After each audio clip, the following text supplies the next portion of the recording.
Hey guys, my name is Chantel. Welcome back to my channel and thanks for hanging out with me today. So today we're gonna go ahead and talk about episode 20 of Run with the Wind. Oh, goodness gracious. Where do I start? So, this episode obviously focuses heavily on Shindo. The poor boy. My goodness. I am proud that he made it all the way through. But, oh my goodness, just, I can't explain it. Shindo really had a strong will overall. He was super committed to making it to the very end despite him being so sick, and you can tell that he was super duper weak, and it was killing me on the inside. I was getting very teary-eyed, and then seeing his family get emotional over seeing him how badly in shape he was so sad. You see his mom crying, you see his sister crying, and then we have Musa crying, the twins are crying. One of the twins feels like it was his fault. He's like, I should have run faster, I should have done better, why was I so slow? Because he feels like if he had run faster, then Shindo would have had like a better I guess time gap, so he could like, I guess, make it a little bit earlier and finish it off earlier.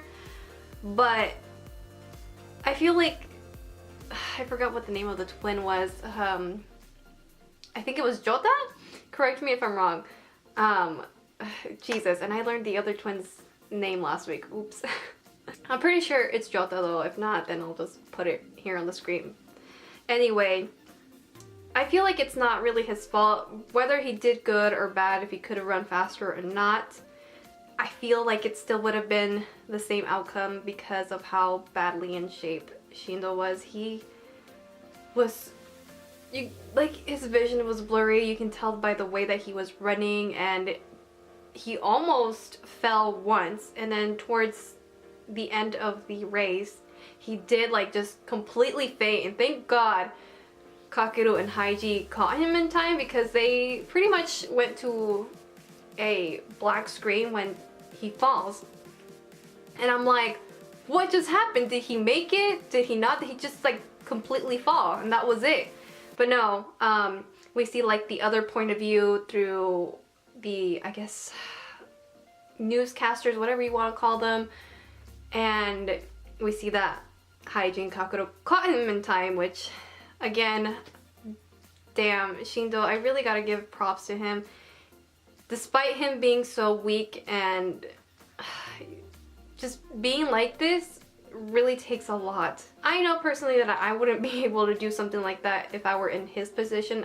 I would have just gave up, but he wanted to do this for himself, for the teams, and basically he just kind of put everything on the line. He pretty much put his health last. And man, that was just, as I said, very emotional, just seeing him struggle so much. Also, can we talk about Uchimiya's voice acting in this? I thought it was freaking fantastic.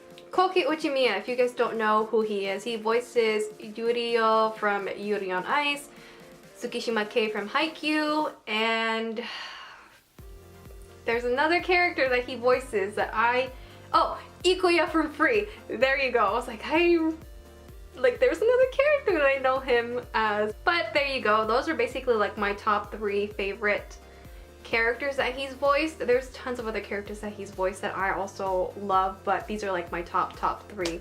So, like I said, he did such a fantastic job with this episode.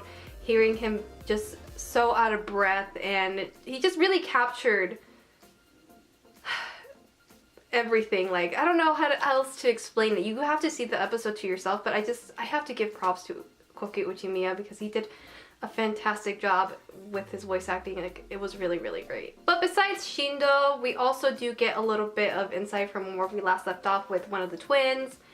And based on what I was saying earlier, one of the twins was like flipping out, saying, oh, there's no way that Hana-chan could like my brother and all this stuff because we were like spending time together and blah blah blah. And I'm just like, oh my goodness, they're making such a big deal out of this, and it's losing like his focus, and it's just why I think everybody kind of expected that this was gonna happen.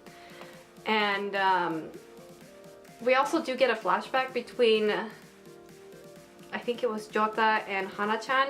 Hana was saying something about something that she likes this certain part from both of them, and you can tell she's like all blushy and like cutesy, and she pretty much goes on to say that she had basically no issues telling them apart.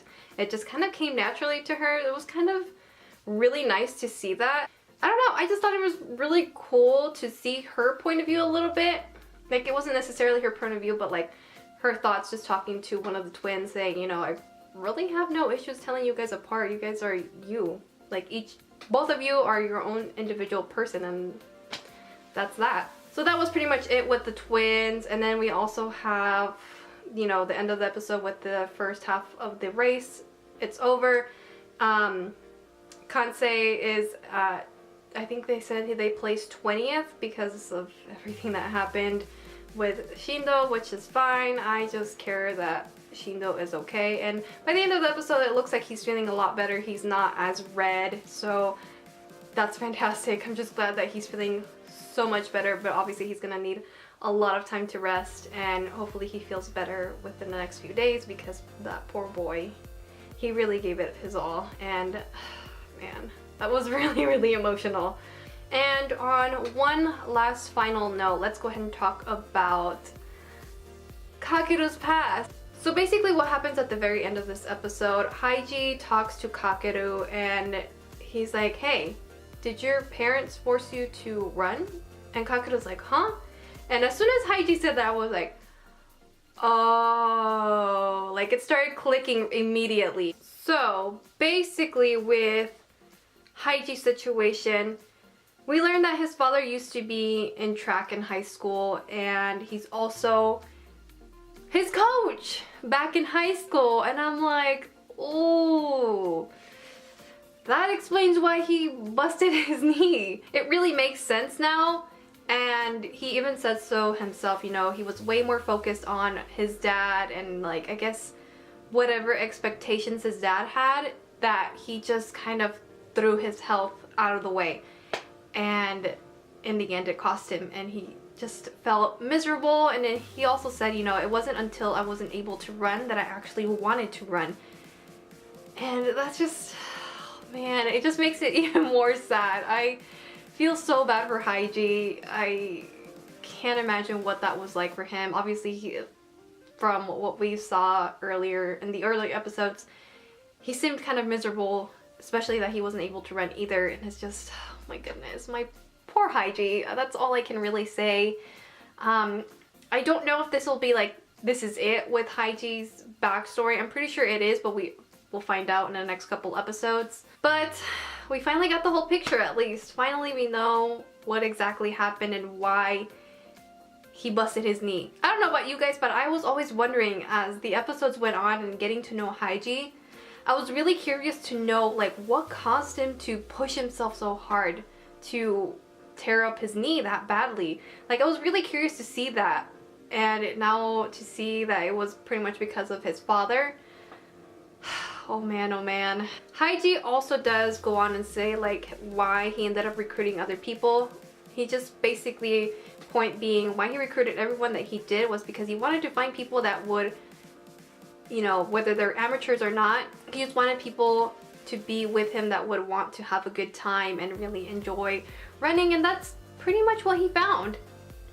And he does feel a little bit bad that he forced everybody for this, something that he's been wanting for a while, just shoving everyone together because of him. And Kakeru goes on and reassures him and says, you know, I for one am grateful that you did this, because if it wasn't for you, I wouldn't be here today. I wouldn't, basically, Kakeru wouldn't be this changed person, and he wouldn't be able to move on from his past and all that good stuff.